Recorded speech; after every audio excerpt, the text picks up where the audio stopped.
Thank you for letting me come in today. Um, so, you watched your video. So, on a scale of 1 to 10, with 1 being the worst lesson you've taught and 10 being the best, how would you rank the lesson? Probably about a 7. Okay. So, what is it that makes you happy about the lesson? What are the things that you like in the lesson? I think they were all engaged and they were following along for the most part. Okay. There are 27 of them. Yes. Sometimes it's hard to get them all looking at the same thing, but they were doing really well Okay. following along. I think they understood what I was I trying would, to get across. I would agree. I felt like they understood and they were engaged as well. Okay. What would you have changed to move the lesson closer to a 10? I think I should have added in more hand signals. Like, are you, does that make, I wouldn't say make sense, but just checking for their understanding through, like, just those hand signals, and because it's easy for them to just say they agree and move on, but if I could check and see, like, oh, this person's going to need help when they go back to their seat, I think that was the one thing that was missing. Okay. Because I could have easily spotted out, okay, then you're not really understanding, so I'll come back to you whenever we move on to Okay. individual work. Okay. So in that case, kind of answer the next question, what would you like to be doing differently if the class was a 10? And it's Yeah. hand signals indicating understanding. Right. Like, do you agree with what they said we should do? Is that a good strategy? And if they said, like, thumbs up if you agree, thumbs down if you don't agree, and then coming back to the ones that didn't agree, without having to even say call them out on the carpet, but just meeting with them afterwards. Okay. So how can we measure that change in the moment? So could you measure it through would it be just a quick visual check? Kind of Yeah. like what you're talking about? So it wouldn't have to be, wouldn't it provide a value to it so that you know and you can see the improvement? So a percentage would be good, but in the moment that's very difficult. So even if you could would it be possible to keep a quick tally of how many kids you kind of reference? Or even just how many are actually putting up Right. the thumb, really? Yeah. Mhm. Just a quick check and saying that, like, it's 22 out of 27, I don't expect you to count, but Right. just a quick check, would that be something that would be possible? Yeah. Would that be too much Yeah. in the moment? Okay. Would you want this item that we're kind of discussing now to be your goal? Like checking for understanding in the moment? Is that? I think that's a good goal, just Okay. to make sure that I'm checking for understanding for the individual student. Okay. Because as a whole group, they might seem like they're understanding, but you never want to miss that 1 or 2 or possibly 5 who are following along and shaking their head like they understand. But It's easy for them to hide in the group. Like when Right. you do those big group those openings like that, it's easy for them to go, oh, I understand. Right. When in reality they're just trying not to stand out because they don't want that. So, okay. So our goal, and I guess the next question is, if you could hit the goal, would that be a really personal goal that would matter to you a lot? That individual attention and checking in each one. I think so. Yeah. So that would be important. So that's part of the process. We want to make sure the goal is impactful not only to them, but it has value to you, so that you're happy every time you kind of address it. Right. Because Okay. I definitely want to make sure I'm checking for understanding for each student as a group and as an individual. Okay. So I think so. Good. So the teaching strategy, we kind of need a strategy to hit the goal. And we kind of talked a little bit about just questioning, but your strategy sounds more to me like it's going to be the use of the hand signals.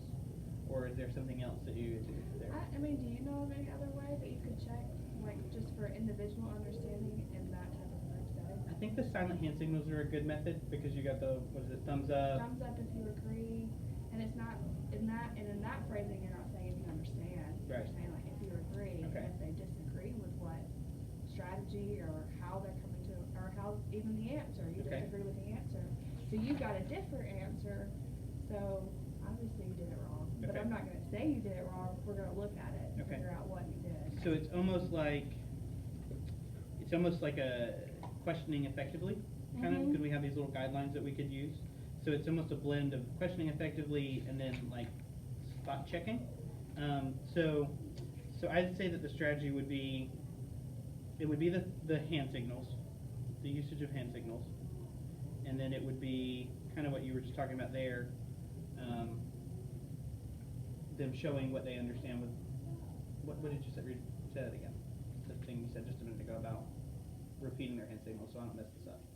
About the signals about what I said was checking for understanding using the hand signals, but not saying, do you understand? Right, so we're gonna rephrase. It needs to be phrased in a way where they feel comfortable to Okay. answer honestly. Okay, good. Because if it's, do you understand? Well, of course I understand, you know? Okay. So we're gonna rephrase. So really, our strategy is to question them in a way that allows them to feel comfortable in the environment. Okay.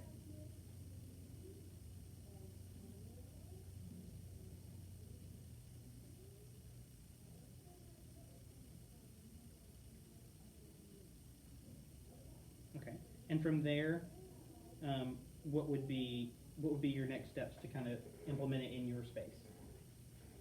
I think starting with doing it more frequently, Okay. but definitely trying to work it into every single math opening, and then eventually possibly working it throughout the whole day, really any lesson that I'm doing. Okay. So start small, one class, one session, Mhm. and kind of work on your side of phrasing those questions, having them in your mind ahead of schedule so that they kind of flow easier for you too. Yeah. And then it matches up for them. Okay. I think that was always helpful when you already Okay. know kind of what you're going to say. Yeah, it is. So our goal is to rephrase the way we check for understanding. Fair Yep. assessment of the goal. So kind of what we look at is a peers goal. So it is powerful to you. It's easy to understand. That's super straightforward. It's emotionally compelling for you. It's measurable in the sense that we can justify the thumbs up or the thumbs down from them fairly quickly. That one Mhm. might work on and see if we can come up with something there. Yeah. But I think that might be a little hard to count out. But even in the moment, your formative assessment of thumbs up, thumbs down, and the conversations, and pulling some of those quieter kids out with Right. those hand signals, hopefully creates an environment for them. So I think it is measurable or reachable, measurable in a sense. We should maybe work on that. And it's definitely student focused because it's all about their achievement and their understanding. So we have a very solid peers goal, I think. So we'll work on implementing, and then we'll meet again and talk through how you feel about how it went, Okay. and then we'll go from there. Was there anything else that you wanted to add that you think I Mm, should work on? No, I think that's a really good goal. I think that's a really good way for you to start because you notice what's happening in the video. So when you saw the video, you saw several children that want to raise their hand and interact, and then kind of when they come from there back to their seats, there's some that are like, I don't know what to do. Right. And it's because they didn't share. And you see that and you notice it, so you kind of identify, kind of trying to catch them down there Sure. on the carpet before they come back to their seat. Mhm. So you're really picking out the things that are meaningful to you, and that's what I want here. I want you to pick something that helps your environment, not for me to pick it because I'm not here daily. So it would be hard for me to pick. I got point and say, but Yeah. it might not be meaningful to you. It won't be this kind of goal that has an emotionally compelling piece for you, and then you won't be like, Yeah. I don't want to do that. So the goal of it is for you to choose. Okay. Okay. Sounds good Perfect. to me. Thank you. You're welcome. I want to take a minute and provide a little bit of reflection on my video. First of all, I was really nervous doing that and kind of trying to give someone else suggestions about their room. It seems like a sensitive subject, and I'm also not in the classroom in that sense anymore because I'm gifted a teacher, so it was just an unusual experience. I enjoyed it, and I feel like I might have missed a little bit.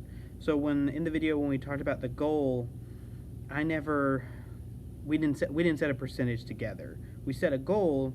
She kind of developed it, and I tried to work through talking her through that. And being the first experience with that was a little challenging as well. I feel like we set a good goal, but I don't feel like I set the criteria, the measurable criteria for it that I was supposed to.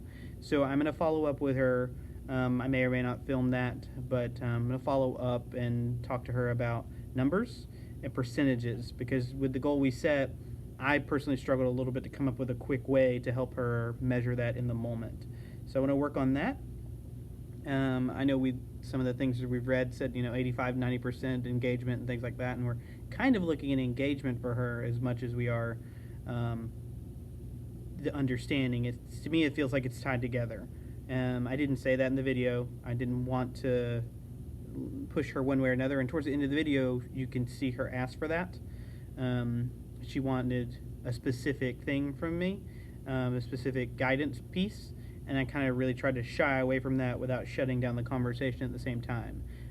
After reading the book, that kind of seems to be what I'm supposed to do, not really tell a teacher what to do. And I think that's probably best. I don't really be told. I want to discover it on my own. But at the same time, we're used to being told, I think, and that structure that impacts how we interact in that conversation in that moment. So I'm going to look at some numbers and then get back with her about that before the second video, so that we have an actual measurable goal, because I feel like I might have missed that opportunity. So that's just a little follow-up on my video and kind of what I reflected on a little bit after I walked out of her room, and was also watching the video and making the edits and getting ready to submit. So hopefully it's not a total disaster, and I can get some positive feedback from everybody. Appreciate it. Thanks.